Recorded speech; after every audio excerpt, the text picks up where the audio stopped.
ಎತ್ತರ 8 ಮೀಟ್ರ್ ಮತ್ತು ಪಾದದ ತ್ರಿಜ್ಯ 6 ಮೀಟ್ರ್, ಅಂದರೆ ಹೈಟ್ ಕೊಟ್ಟಿದ್ದಾರೆ 8.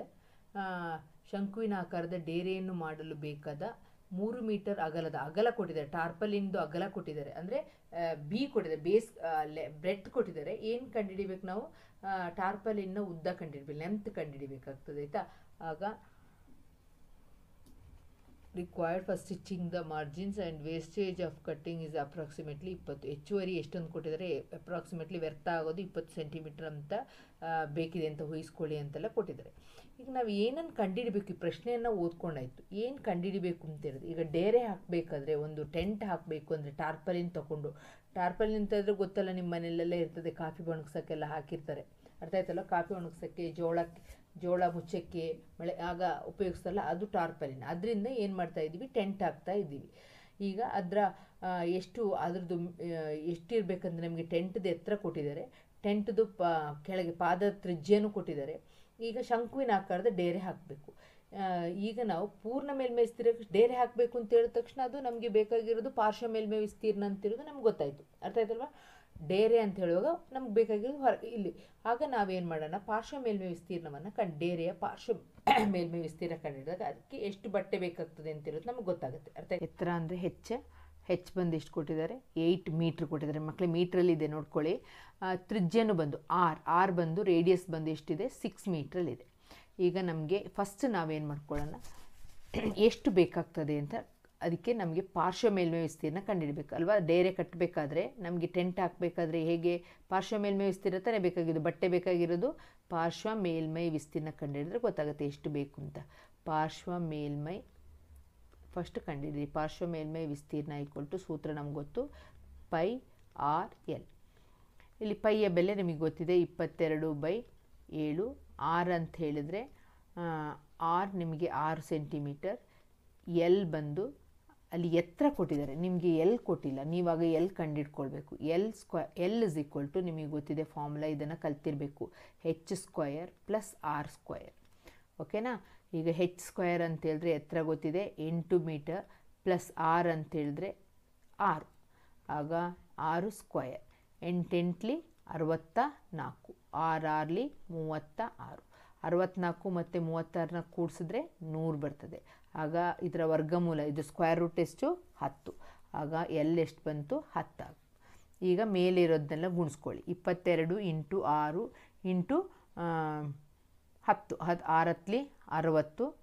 60. ಇದನ್ನು ಅಲ್ಲಿ ಕ್ವಶನ್ ಪೇಪರ್ಲೇ ಕೊಟ್ಟಿದ್ದಾರೆ ಮಕ್ಕಳೇ. ಇದನ್ನು ಪೈ ಬೆಲೆಯನ್ನು 3.14 ಅಂತ ತಗೊಳ್ಳಿ ಅಂತ ಕೊಟ್ಟಿದ್ದಾರೆ. 3/14 ಅಂತ ತಗೊಳ್ಳಿ ಅಂತ, 0.14 ಅಂತ ತಗೊಳ್ಳೋಣ. ಈಗ 16 ಬಂತು 60 ಬರ್ತದೆ. 60 × 3.14, 3.14 × 60. ಈ 0ನ ಹಾಗೆ ಬರ್ಕೊಳ್ತೀನಿ. 6 24, 2, 6 6, 7 8, 6 18. ಎಷ್ಟು ಅಂಕಿ ಆದಮೇಲೆ ಬಿಂದು? 2 ಅಂಕಿ ಆದಮೇಲೆ ಬಿಂದು. ಆಗ ಬಂತು ಎಷ್ಟು? 188.44. 188.40 ಆಯಿತಾ. ಪಾರ್ಶ್ವ ಮೇಲ್ಮೈ ವಿಸ್ತೀರ್ಣ ಎಷ್ಟಾಯಿತು ನಮಗೆ? 188.40 ಆಯಿತು. ಈಗ ಅಲ್ಲಿ ಏನು ಕೊಟ್ಟಿದ್ದಾರೆ? ಎಷ್ಟು ಇದಾಗುತ್ತಂತೆ ವ್ಯರ್ಥ ಆಗುವಂಥದ್ದು ಎಷ್ಟು? ಇದು ಸೆಂಟಿಮೀಟ್ರಲ್ಲಿ ಕೊಟ್ಬಿಟ್ಟಿದ್ದಾರೆ ಅಲ್ವಾ. ಇದು ಸಸ್ತೆ ಅಲ್ಲ. ವೇಸ್ಟೇಜ್ ಎಷ್ಟು ಕೊಟ್ಬಿಟ್ಟಿದ್ದಾರೆ? 20 ಸೆಂಟಿಮೀಟ್ರ್ ಅಂತ. ಹೇಗೆ ಅಂಚನ್ನು ಹೊಲಿಯಲು ಬಾರ್ಡ್ರು ಮಾರ್ಜಿನ್ ಹಾಕಬೇಕಲ್ವ, ಅದಕ್ಕೆ ಹೊಲಿಬೇಕಾದ್ರೆ ಎಷ್ಟಾಗುತ್ತಂತೆ ವೇಸ್ಟೇಜ್? 20 ಸೆಂಟಿಮೀಟರ್. ಆಗ ವ್ಯರ್ಥವಾಗುವ ಬಟ್ಟೆ, ಅದನ್ನ ಮೀಟ್ರಿಗೆ ಮಾಡೋಣ. ಮೀಟ್ರಿಗೆ ಮಾಡಬೇಕಾದ್ರೆ 100ರಿಂದ ಭಾಗಿಸ್ಬೇಕಾಗತ್ತೆ. ಆಗ ನಮಗೆ 0.2 ಸಿಗುತ್ತೆ. ಅರ್ಥ ಆಯ್ತಲ್ವ. ಇದು ಮೀಟ್ರಿಗಾಯಿತು, 0.2 ಮೀಟ್ರ್ ಆಯಿತು. ಈಗ ನಾವೇನು ಕೇಳಿದ್ದಾರೆ ಅವರು? ಅದರ ಎಷ್ಟು ಅಗಲ ಅಂತ ಕೊಟ್ಟಿದ್ದಾರೆ, ಬ್ರೆಡ್ತ್ ಕೊಟ್ಟಿದ್ದಾರೆ, ಬಿ ಕೊಟ್ಟಿದ್ದಾರೆ. ನಮಗೆ ಏನು ಬೇಕೀಗ? ಇದು ಟಾರ್ಪಲಿನ್ ಎಷ್ಟು ಅದ್ರದ್ದು ಕೇಳಿರೋದು, ಹೆಚ್ಚುವರಿ ಟಾರ್ಪಲಿನ್ ಕತ್ತರಿಸಿದಾಗ ಏನು ಟಾರ್ಪಲಿನ್ ಎಷ್ಟು ಬೇಕು ಅಂತ ಇಲ್ಲಿ ಕೇಳಿರೋದು. ಟಾರ್ಪಲಿನ್ನ ಉದ್ದ ಅಗಲ ಕೊಟ್ಬಿಟ್ಟು ಟಾರ್ಪಲಿನ ಉದ್ದ ಎಷ್ಟು ಇರಬೇಕು ಅಂತ. ಈ ಡೇರೆ ಮಾಡಬೇಕಾದ್ರೆ ಈ ಡೇರೆ ಎಷ್ಟಿದೆ, ಇದು ಮಕ್ಕಳೇ, ಟಾರ್ಪಲಿನ್ ಅಂತ ಹೇಳಿದ ತಕ್ಷಣ ನಿಮಗೆ ಅದೊಂದು ರೆಕ್ಟ್ಯಾಂಗಲ್ ಶೇಪ್ ಅಂದರೆ ಆಯತಾಕಾರದಲ್ಲಿ ಇದೆ ಅಂತಿರೋದು ನಿಮಗೆ ಊಹಿಸ್ಲಿಕ್ಕೆ ಆಗ್ತದಲ್ವಾ? ನಿಮ್ಮ ಕಣ್ಣು ಮುಂದೆ ಬರ್ತಾ ಇದೆಯಲ್ಲ. ಎಷ್ಟು ಸೆಂಟಿಮೀಟ್ರ್ ಇನ್ನೂ ಜಾಸ್ತಿ ಬೇಕಂತೆ, ಕಟ್ ಮಾಡೋದ್ರಿಂದ ವೇಸ್ಟ್ ಆಗಿಬಿಟ್ಟಿದೆ 20 ಸೆಂಟಿಮೀಟ್ರ್. ಆಗ 20 ಸೆಂಟಿಮೀಟ್ರ್ ಜಾಸ್ತಿ ಬೇಕು ಅಂತ ಕೊಟ್ಟಿದ್ದಾರೆ. ಸ್ವಲ್ಪ ವೇಸ್ಟ್ ಆಗುತ್ತೆ ಅಲ್ವಾ ಬಟ್ಟೆ ಕಟ್ ಮಾಡುವಾಗ, ಟೈಲರ್ ಹೇಳ್ತಾರೆ. ಹಾಗೆ ಇಲ್ಲಿ ನಾನು ಅದನ್ನು ಸೆಂಟಿಮೀಟ್ರಲ್ಲಿರೋದನ್ನ ಮೀಟ್ರ್ ಮಾಡಿಕೊಂಡು L-0.2 ಇಂಟು ಬಿ ಅಂತ ಹೇಳಿದ್ರೆ ನಮಗೆ ಎಷ್ಟು ಕೊಟ್ಟಿದ್ದಾರೆ ಅಲ್ಲಿ 3 ಅಂತ ಕೊಟ್ಟಿದ್ದಾರೆ. ಅದನ್ನು ಬರಿತೀನಿ. ಈಗ ಟಾರ್ಪಾಲಿನ್ ವಿಸ್ತೀರ್ಣ ನಿಮಗೆ ಗೊತ್ತಿದೆ, ಆಲ್ರೆಡಿ ನೀವು ಕಂಡಿದ್ದೀರ. ಅಲ್ಲಿ ವಕ್ರ ಮೇಲ್ಮೈ ವಿಸ್ತೀರ್ಣ ಆಗಬೇಕಾಯ್ತಾ, ಅದನ್ನು ಬರ್ಕೊಳ್ಳಿ. ವಕ್ರ ಮೇಲ್ಮೈ ವಿಸ್ತೀರ್ಣದ ಜಾಗದಲ್ಲಿ ಟಾರ್ಪಾಲಿನ್ ವಿಸ್ತೀರ್ಣ ಬರ್ಕೊಳ್ಳಿ. 188.40 ಗುಣಿಸಿ ಮಕ್ಕಳೇ. ಇಲ್ಲಿ ಗುಣಿಸೋದ್ರ ಬದಲಿಗೆ L-0.2 ಬೈ 3 ಅಂತ ಹಾಕ್ತೀನಿ. ಈ 3 ಇಲ್ಲಿ ಬರಿತೀನಿ ಆಯಿತಾ. ಬರಿಬೋದು ತಾನೆ. L-0.2 ಇಂಟು ನಮ್ಗೆ ಗೊತ್ತು ಟಾರ್ಪಲಿನ್ನ ವಿಸ್ತೀರ್ಣ. ಟಾರ್ಪಲಿನ್ ಈ ಶೇಪಲ್ಲಿ ಇದ್ದರೆ ಅದನ್ನು ನಾವು ಏನು ಟಾರ್ಪಲಿನ್ ಲೆಂತ್ ಕೊಟ್ಟಿದ್ದಾರೆ, ಈ ರೀತಿ ಇದೆ, ರೆಕ್ಟ್ಯಾಂಗಲ್ ಶೇಪಲ್ಲಿದೆ, ಅಂದರೆ ಈ ಆಯತದ ರೂಪದಲ್ಲಿದೆ. ನಮ್ಗೆ ಗೊತ್ತಿದೆಯಲ್ಲ, ನಮ್ಮ ಮನೆಯಲ್ಲೆಲ್ಲ ಇದೆಯಲ್ವ. ಆಗ ಇದ್ರದ್ದು ವಿಸ್ತೀರ್ಣ ಕಂಡುಹಿಡಬೇಕಾದ್ರೆ ಉದ್ದ ಇಂಟು ಅಗಲ ಮಾಡಬೇಕಾಗ್ತದೆ.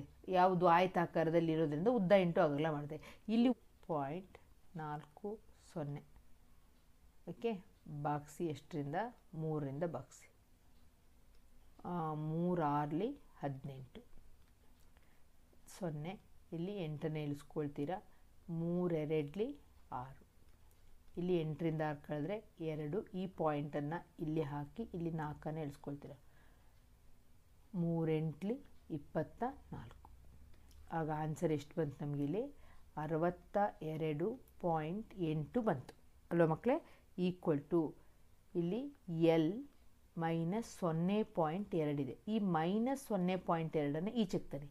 ಆಗ ಇಲ್ಲಿ ಬರಿತೀನಿ 62.8 ಪ್ಲಸ್ ಆಗುತ್ತೆ, ಮೈನಸ್ ಇದ್ದಿದ್ದು 0.2 ಈಕ್ವಲ್ ಟು L ಆಯಿತು. ಈಗ 62.8ಕ್ಕೆ 0.2 ಸೇರಿಸಿ. ಆಗ 8 2 ಎಷ್ಟಾಯಿತು? 10. 1 3 6. ಇಲ್ಲಿ ಬಿಂದು ಹಾಕ್ತೀರಾ. 63.0 ಅಂದರೆ ನಾನು ಎಲ್ಲನ್ನು 63 ಅಂತ ಬರಿಬೋದು ತಾನೆ. L = 63. ಅದರ ಅಗಲ ಎಷ್ಟಿದೆ? 63. ಇದೆಲ್ಲವೂ ಸೆಂಟಿಮೀಟ್ರಲ್ಲಿ ಇದೆಯಾ? ಎಲ್ಲವೂ ಮೀಟ್ರಲ್ಲಿ ಇರೋದ್ರಿಂದ ಇದು ಸಹ 63 ಮೀಟರ್ ಅಂತ ಬರೀತೀರ. 63 ಮೀಟರ್. L = 63 metre. ಅರ್ಥ ಆಯ್ತಲ್ಲ ಮಕ್ಕಳೇ? ಇಲ್ಲಿ ಒಂದು ಶಂಕುವಿನ ಆಕಾರದ ಗುಮ್ಮಟದ ಓರೆ ಎತ್ತರ ಕೊಟ್ಟಿದ್ದಾರೆ. ಓರೆ ಎತ್ತರ ಮತ್ತು ಪಾದದ ವ್ಯಾಸ ಕೊಟ್ಟಿದ್ದಾರೆ. ಓರೆ ಎತ್ತರ ಅಂತ ಹೇಳಿದ್ರೆ ಏನು? L. ಓರೆ ಎತ್ತರ ಅಂದರೆ ಸ್ಲ್ಯಾಂಟ್ ಹೈಟ್. ಸ್ಲ್ಯಾಂಟ್ ಹೈಟ್ ಎಷ್ಟು ಕೊಟ್ಟಿದ್ದಾರೆ? 25 ಮೀಟರ್. ಓಕೆ. ಓರೆ ಎತ್ತರ ಮತ್ತು ಪಾದ ಅಂತ ಹೇಳಿದ್ರೆ ವ್ಯಾಸ ಕೊಟ್ಟಿದ್ದಾರೆ, ಅಂದರೆ ಡಯಾಮೀಟ್ರ್ ಕೊಟ್ಟಿದ್ದಾರೆ ಮಕ್ಕಳೇ. ಡಯಾಮೀಟ್ರ್ ಎಷ್ಟು ಕೊಟ್ಟಿದ್ದಾರೆ? ಬೇಸ್ ಡಯಾಮೀಟ್ರ್ ಡಿ ಎಷ್ಟು ಕೊಟ್ಟಿದ್ದಾರೆ? 14 ಕೊಟ್ಟಿದ್ದಾರೆ. ಆಗ ಆರ್ ಎಷ್ಟು ಬರ್ತದೆ? 14/2. ಎಷ್ಟಾಯಿತು? 2 7 14. ಆಗ ಆರ್ ಬೆಲೆ ಬಂದು 7 ಆಯಿತು. ಈಗೇನು ಕೇಳಿದ್ದಾರೆ? ಪ್ರತಿ 100 ಮೀಟರ್ ಸ್ಕ್ವೇರಿಗೆ 210ರಂತೆ ಅದರ ವಕ್ರ ಮೇಲ್ಮೈಗೆ ಸುಣ್ಣ ಬಳೆಯಲು. ವಕ್ರ ಮೇಲ್ಮೈ ಅಂತ ಅವರು ಆಲ್ರೆಡಿ ಕೊಟ್ಬಿಟ್ಟಿದ್ದಾರೆ. ಕರ್ವ್ಡ್ ಸರ್ಫೇಸ್ ಏರಿಯಾ ಅಂತ ಕೊಟ್ಬಿಟ್ಟಿದ್ದಾರೆ. ಆಗ ನಮಗೆ ಸೂತ್ರ ಏನು ಬರಬೇಕು? ಇದ್ರದ್ದು ಶಂಕುವಿನ ಆಕಾರ ಅಂತ ಗೊತ್ತು ನಮಗೆ. ಆಗ ಇದೆಲ್ಲ ಡೈರೆಕ್ಟ್ ಕ್ವಶನ್ ಮಕ್ಕಳೇ, ನೀವೇ ಮಾಡ್ಬೋದು ಇದನ್ನು ಅಲ್ವಾ. ಪ್ರಶ್ನೆಯನ್ನು ಸರಿಯಾಗಿ ಓದ್ಕೊಂಡು ಇದು ಒಂದು ಇದನ್ನು ಮಾಡಿದ ತಕ್ಷಣ, ಯಾವುದನ್ನು ಒಂದು ಎಕ್ಸಾಂಪಲ್ ಮಾಡಿದ ತಕ್ಷಣ, ಒಂದು ಕ್ವಶನ್ ಫಸ್ಟ್ ಮಾಡಿದ ತಕ್ಷಣ ಫಾರ್ಮುಲಾ ಗೊತ್ತಿದೆ ಅಂತ ಹೇಳಿದ್ರೆ ನೀವೇ ಕ್ವಶನನ್ನು ಓದಿ ಪ್ರಾಕ್ಟೀಸ್ ಮಾಡ್ಕೋಬೇಕು ಮಕ್ಕಳೇ. ಈಗ ಇದನ್ನೆಲ್ಲ ಪ್ರಾಕ್ಟೀಸ್ ಮಾಡಿಕೊಂಡ್ರೆ 10th ಸ್ಟ್ಯಾಂಡರ್ಡ್ಗೆ ನಿಮಗೆ ತುಂಬ ಈಸಿ ಆಗುತ್ತೆ ಈ ಪಾಠ. ಯಾಕೆಂತೇಳಿದ್ರೆ ನಿಮಗೆ ಫಾರ್ಮುಲಾಸ್ ಕರೆಕ್ಟ್ ಗೊತ್ತಿರಬೇಕು. ಅದಕ್ಕೆ ನೀವು ರಜೆಯಲ್ಲೇ ಏನು ಮಾಡಬೇಕು ಅಂದರೆ ಎಲ್ಲ ಫಾರ್ಮುಲಾಸನ್ನು ನೀವು 10th ಸ್ಟ್ಯಾಂಡರ್ಡಿಗೆ ಹೋಗುವಾಗ ನಿಮಗೆ ರಿವಿಷನ್ ಮಾಡ್ಕೊಳ್ತಾ ಇರಬೇಕು. ಯಾಕೆಂದರೆ ಪುನಃ ಕಲಿಯೋ ಅವಶ್ಯಕತೆ ಇರೋದಿಲ್ಲ. ಇದು ಕಲ್ತಿದ್ದನ್ನು ನೀವು ಆಗಾಗ ಓದ್ಕೊಳ್ತಾ ಇದ್ದೀವಿ. ಏನು ಆಟ ಆಡೋ ಟೈಮಲ್ಲಿ ಒಂದು ಸ್ವಲ್ಪ ಜಸ್ಟ್ ರಿಕಾಲ್ ಮಾಡಿಕೊಂಡ್ರೆ ಆಯಿತು. ಓಕೆ. ಪಾರ್ಶ್ವ ಮೇಲ್ಮೈ ವಿಸ್ತೀರ್ಣ ಸೂತ್ರ πr/l. ಪೈ ಅಂದರೆ ಇದರಲ್ಲಿ ಕ್ವಶನಲ್ಲಿ ಕೊಟ್ಟಿದ್ದಾರೆ 3.14 ಅಂತ. ಕೊಟ್ಟಿಲ್ಲದೆ ಇರೋದ್ರಿಂದ ನಾವು 22/7. ಆರ್ ಅಂತ ಹೇಳಿದ್ರೆ 7.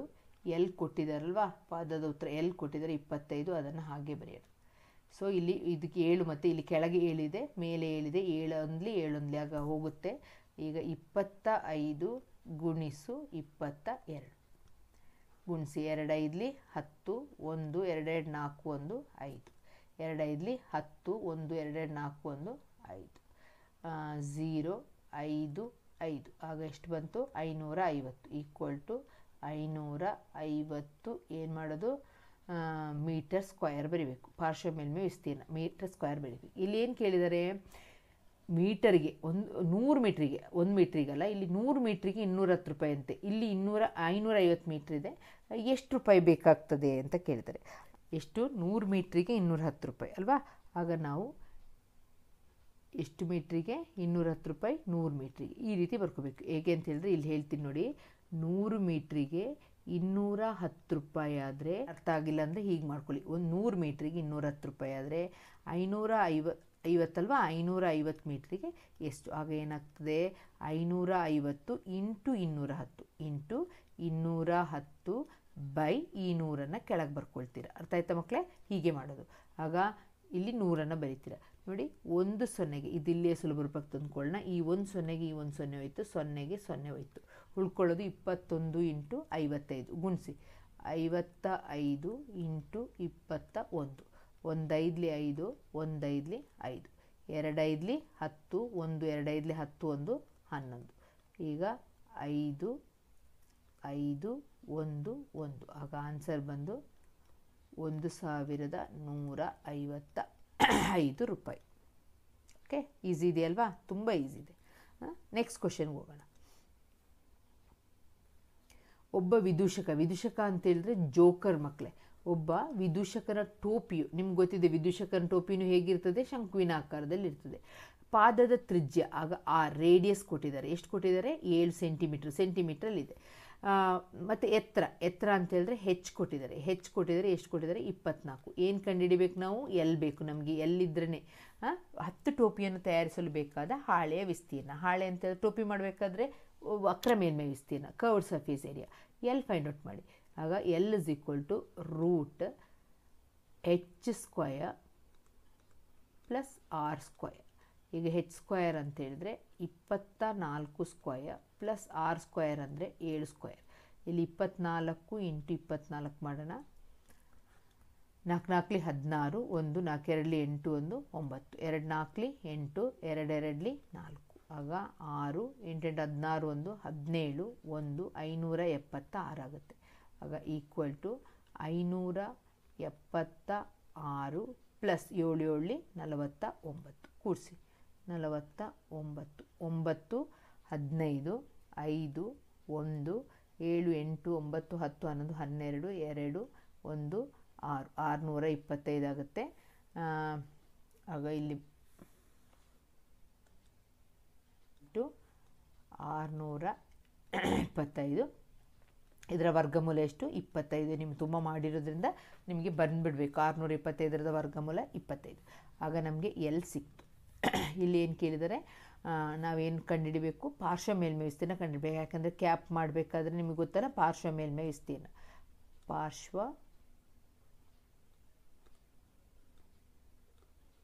ಮೇಲ್ಮೈ ವಿಸ್ತೀರ್ಣ ಕರ್ವ್ಡ್ ಸರ್ಫೇಸ್ ಏರಿಯಾ. ಅರ್ಥ ಆಯ್ತಲ್ಲ? ಕ್ಯಾಪಿಗೆಲ್ಲ ಬೇಕಾಗಿರೋದು ಕರ್ವ್ಡ್ ಸರ್ಫೇಸ್ ಏರಿಯಾ. ನಿಮ್ಮ ಫಾರ್ಮುಲಾ ಇದೆ pi into R into L. ಈಗ ಎರಡು ಏನು ಕೊಟ್ಟಿಲ್ಲ ಅದರಲ್ಲಿ ಒಂದೊಂದರಲ್ಲಿ ಕ್ವಶನಲ್ಲಿ ಮೆನ್ಷನ್ ಮಾಡಿದ್ದಾರೆ ಮಕ್ಕಳೇ, ಅದಕ್ಕೆ ನೋಡ್ಕೊಂಡು ಮಾಡಿ. ಪೈ ಆರ್ ಬೆಲೆ ಎಷ್ಟು ಕೊಟ್ಟಿದ್ದಾರೆ? ನಮಗೆ ತ್ರಿಜ್ಯ 7 ಇಲ್ಲಿ ಬರೆದಿದ್ದೀನಿ 7. ಎಲ್ಲಿ ಈಗ ತಾನೇ ಕಂಡಿಡಿದ್ವಿ 25. ಆಗ ಈ 7 ಏನಾಗುತ್ತೆ? ಕ್ಯಾನ್ಸಲ್ ಆಗುತ್ತೆ. ಈಗ 22 ಇಂಟು 25 ಮಾಡಬೇಕು. ಮೇಲೆ ಉಳ್ಕೊಳ್ಳೋದು ಮಾತ್ರ ಅಲ್ವಾ. 5 2 10 1 5 2 10 1 11 2 2 4 2 2 4 ಆಗ 0 5 5 ಇದೆಲ್ಲ ಮಾಡಿದ್ವಲ್ಲ. ಈಗ 550 ಇಲ್ಲಿಗೆ ಸಹ ನಮಗೆ ಎಷ್ಟು ಬರ್ತದೆ? 550 ಏನು ಸೆಂಟಿಮೀಟರ್ ಸ್ಕ್ವಯರ್. ಇದ್ರದ್ದು ವಿಸ್ತೀರ್ಣ ಸಿಕ್ತು. ಇಂತಹ ಎಷ್ಟು ಟೋಪಿ ಮಾಡಬೇಕಂತೆ?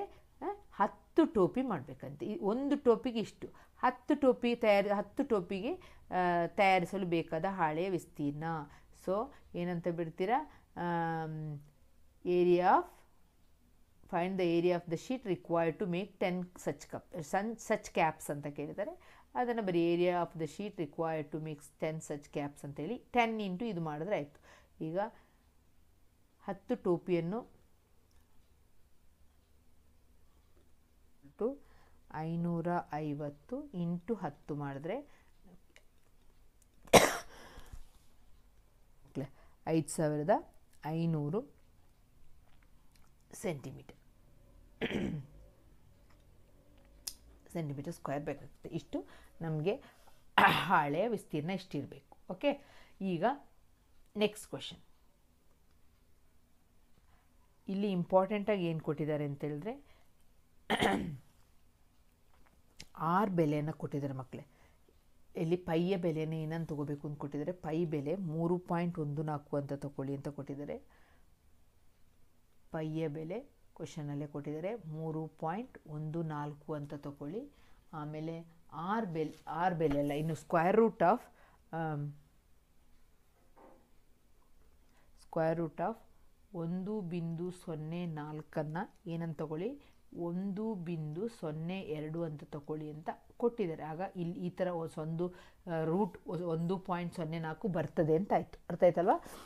ಈಗ ಏನು ಕೇಳಿದ್ದಾರೆ ಅಂತ ನೋಡೋಣ. ಮರುಬಳಕೆ ಮಾಡಿದ ಕಾರ್ಡ್ನಿಂದ ತಯಾರಿಸಿದ 50 ಟೊಳ್ಳಾದ ಶಂಕುಗಳನ್ನು ಉಪಯೋಗಿಸಿ ಬಸ್ ನಿಲ್ದಾಣವನ್ನು ರಸ್ತೆಯ ಉಳಿದ ಅಂದರೆ ಇದು ನಿಮಗೆ ಗೊತ್ತಿದೆ. ಈಗ ಹೀಗೆ ಇಟ್ಟಿರ್ತಾರೆ, ಕೋನನ್ನು ಇಟ್ಟಿರ್ತಾರೆ ನೋಡಿ ಮಕ್ಕಳೇ, ಕೋನ್ ಶೇಪಲ್ಲಿ ಇರ್ತದೆ. ಬಸ್ ನಿಲ್ದಾಣವನ್ನು ಪ್ರತ್ಯೇಕಿಸಿದೆ. ಪ್ರತಿ ಶಂಕುವಿನಿಂದ ಪಾದದ ವ್ಯಾಸ ಕೊಟ್ಟಿದ್ದಾರೆ. ಡಿ ಎಷ್ಟು ಕೊಟ್ಟಿದ್ದಾರೆ? ಡಿ 40 ಸೆಂಟಿಮೀಟ್ರ್ ಕೊಟ್ಟಿದ್ದಾರೆ. ಆಗ ಆರ್ ಎಷ್ಟಾಗುತ್ತೆ ಮಕ್ಕಳೇ? ಈ 40 ಅರ್ಧ 20 ಸೆಂಟಿಮೀಟ್ರ್ ಆಗುತ್ತೆ. ಎತ್ತರ ಕೊಟ್ಟಿದ್ದಾರೆ. ಎತ್ತರ ಎಷ್ಟು ಕೊಟ್ಟಿದ್ದಾರೆ? ಹೆಚ್ಚು 1 ಮೀಟ್ರ್ ಕೊಟ್ಟಿದ್ದಾರೆ ಮಕ್ಕಳೇ. ಇಲ್ಲಿ 1 ಸೆಂಟಿಮೀಟ್ರಲ್ಲಿದೆ, ಇನ್ನೊಂದು ಮೀಟ್ರಲ್ಲಿದೆ. ಆಗ ನಾವು ಆರನ್ನು ನಾವು ಏನು ಮಾಡ್ಕೊಳ್ಳೋಣ? ಮೀಟ್ರ್ ಮಾಡ್ಕೊಳ್ಳೋಣ. ಆಗ ಏನಾಯಿತು? 0.2 ಆಗುತ್ತೆ. ಭಾಗಿಸು 100 ಮಾಡಿದ್ರೆ 0.2 ಆಗುತ್ತೆ ಅಲ್ವಾ? ಈಗ H is equal to 1 metre. ಯಾಕೆಂದರೆ ಹೆಚ್ಚು ಮೀಟ್ರಲ್ಲಿರೋದನ್ನ ಮೀಟ್ರಿಗೆ ಮಾಡ್ಕೊಂಡಿದ್ದೀನಿ ಇದನ್ನು. ಆಗ ಏನು ಕಂಡುಹಿಡಿಬೇಕಾಗ್ತದೆ? ಶಂಕುವಿನ ಪಾದ ಇದೆ, ಅದರ ಹೊರಭಾಗಕ್ಕೆ ಬಣ್ಣ ಬಳಿಯಲು ಇದನ್ನು ತಪ್ಪಾಗ್ಬಿಟ್ಟಿದೆ ಇಲ್ಲೇನು. ಅದರ ಹೊರಭಾಗಕ್ಕೆ each cone has base if the outer side of each of the cones is to be painted. ಹೊರಗೆ ಪೇಂಟ್ ಮಾಡಬೇಕಂತೆ. The cost of painting is 12 per metre square ಅಂತ ಕೊಟ್ಟಿದ್ದಾರೆ. 12 ರೂಪಾಯಿ ಅಂತೆ. ಮೀಟರ್ ಸ್ಕ್ವೇರ್ಗೆ ಎಷ್ಟು ರೂಪಾಯಿ ಅಂತೆ? 12 ರೂಪಾಯಿ ಆಗುತ್ತೆ. ಆಗ ಹೊರಭಾಗಕ್ಕೆ ಒಂದು ಈ ರೀತಿ ಇರುತ್ತಲ್ಲ, ಈ ಥರ ಶಂಕುವಿನ ಆಕಾರದಲ್ಲಿ ಇರುತ್ತಲ್ಲ, ಇದರ ಹೊರಭಾಗಕ್ಕೆ ಏನು ಮಾಡಬೇಕು? ಈಗ ನಾವು ಪೇಂಟ್ ಮಾಡಬೇಕು. ಹೊರಭಾಗಕ್ಕೆ ಪೇಂಟ್ ಮಾಡೋದು ಅಂತೇಳಿದ್ರೆ ಹೀಗೆ ಪೇಂಟ್ ಮಾಡೋದು. ಆಗ ಇದೇನು? ಪಾರ್ಶ್ವ ಮೇಲ್ಮೈ ವಿಸ್ತೀರ್ಣ.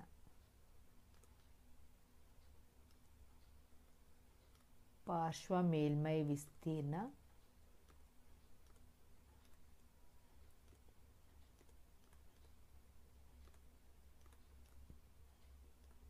Pi R L. ಇಲ್ಲಿ ಆಲ್ರೆಡಿ ಪೈ ಬೆಲೆ ಕೊಟ್ಟಿದ್ದಾರೆ 3.14 ಅಂತ, ಅದನ್ನೇ ತಗೊಳ್ಳೋಣ. ಆರ್ ಬೆಲೆ ತ್ರಿಜ್ಯ ಎಷ್ಟು ಕೊಟ್ಟಿದ್ದಾರೆ? ಡಿ ನಾವು ಕಂಡುಹಿಡಿದಿದ್ವಿ 20 ಅಂದರೆ ಮೀಟ್ರಲ್ಲಿ ಮಾಡ್ಕೋಬೇಕು. ಆಗ ಎಷ್ಟಾಯಿತು? 0.2 ಆಯಿತು. ಇಂಟು ಎಲ್ ಬೇಕು ಮಕ್ಕಳೇ. ಆರ್ ಕೊಟ್ಟಿದ್ದಾರೆ, ಹೆಚ್ ಕೊಟ್ಟಿದ್ದಾರೆ, ಎಲ್ ಕೊಟ್ಟಿಲ್ಲ. ಏನು ಮಾಡಬೇಕು? ನಾನು ಎಲ್ಲನ್ನು ಕಂಡುಹಿಡ್ಕೊಳ್ಬೇಕು.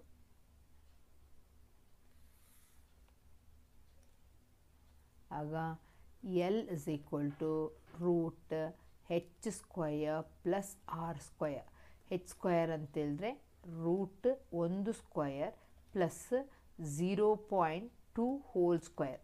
ನೋಡಿ ಇಲ್ಲಿ ಬಂದಾಗ ನಮಗೆ 1 ಸ್ಕ್ವಯರ್ ಅಂದರೆ 1 ಬರ್ತದೆ, 0.2 ಅಂದರೆ 0.04 ಬರ್ತದೆ, 0.04 ಬರ್ತದೆ ಮಕ್ಕಳೇ.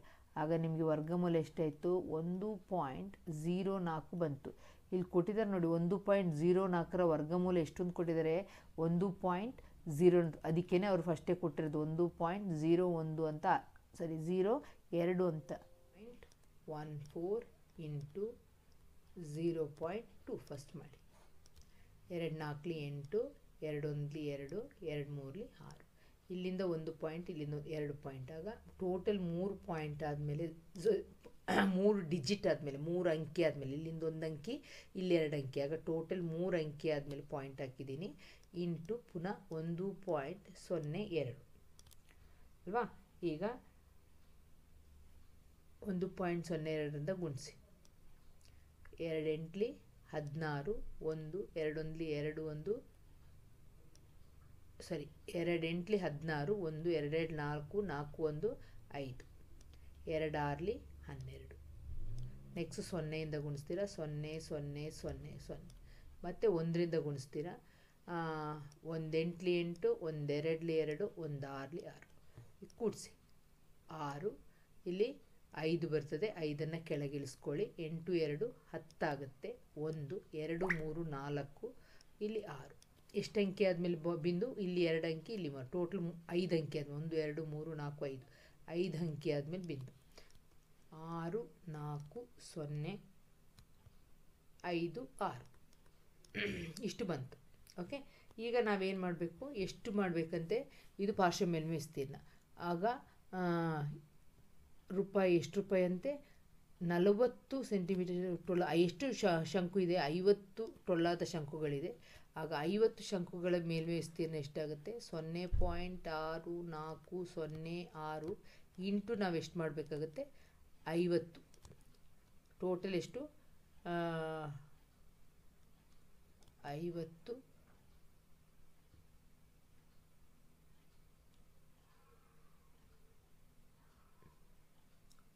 ಒಂದು ಶಂಕುವಿಗೆ ಇಷ್ಟಾಗುತ್ತೆ. ಆಗ 50 ಶಂಕುವಿನ ಹೊರ ವಿಸ್ತೀರ್ಣ, ಶಂಕುವಿನ ಪಾರ್ಶ್ವ ಮೇಲ್ಮೈ ವಿಸ್ತೀರ್ಣ, ಅದಕ್ಕೆ ಬಣ್ಣ ಹೊಡಿಬೇಕಲ್ಲ. ಆಗ ಇಂಟು 50 ಮಾಡಿ,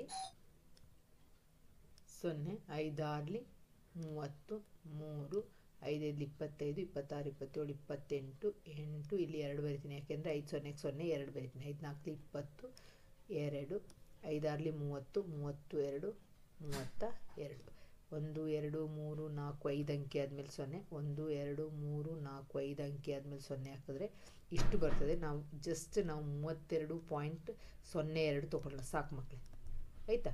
32.02 ತೊಗೊಳ್ಳೋಣ. ಆಗ 50 ಶಂಕುವಿನ ಪಾರ್ಶ್ವ ಮೇಲ್ಮೈ ವಿಸ್ತೀರ್ಣ ಇಷ್ಟಾಗುತ್ತೆ.